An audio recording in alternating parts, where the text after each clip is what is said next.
ఎదుటి వారి యొక్క ఔన్నత్యాన్ని, గొప్పతనాన్ని లేదా భక్తి తత్వాన్ని గుర్తించలేని స్థితి. దానికి కారణమే ఈ వీడియోలో తెలుసుకునే ప్రయత్నం చేస్తున్నాం. మొదటగా ఒక్క ఉదాహరణ తీసుకుందాం. మీరు ఒక ట్రైన్ లో కూర్చున్నారు, ఎదురుగా ఇంకొక ట్రైన్ వస్తుంది. రెండు ట్రైన్లు కూడా వేగంగా ఒకటి ఎదురుగా వస్తుంది.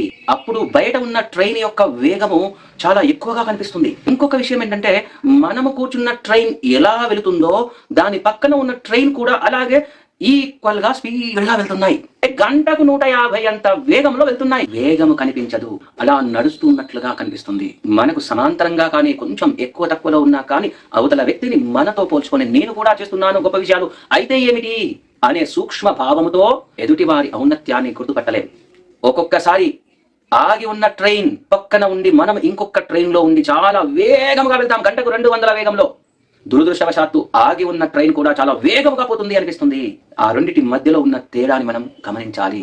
ఔన్నత్యంలో లేని వ్యక్తిని కూడా గొప్ప వ్యక్తిగా స్వీకరిస్తాము. ఎలా అయితే ఆగి ఉన్న ట్రైన్ వేగంగా పోతుంది అని భ్రమిస్తున్నామో, ఎలాగైతే రెండు ట్రైన్లు సమాంతరంగా పోతున్నప్పుడు అవతల ట్రైన్ నడుస్తనే లేదు అనే విధముగా భ్రమిస్తామో, సరి అయిన వ్యక్తి కాని వాడిని ఔన్నత్యవంతుడిగా, సరి అయిన వ్యక్తిని సూక్ష్మ స్థూల అసూయలతో ఔన్నత్య వ్యక్తిగా గుర్తించలేని సూక్ష్మ స్థితిని ఎప్పటికప్పుడే మనము గుర్తుపట్టాలి.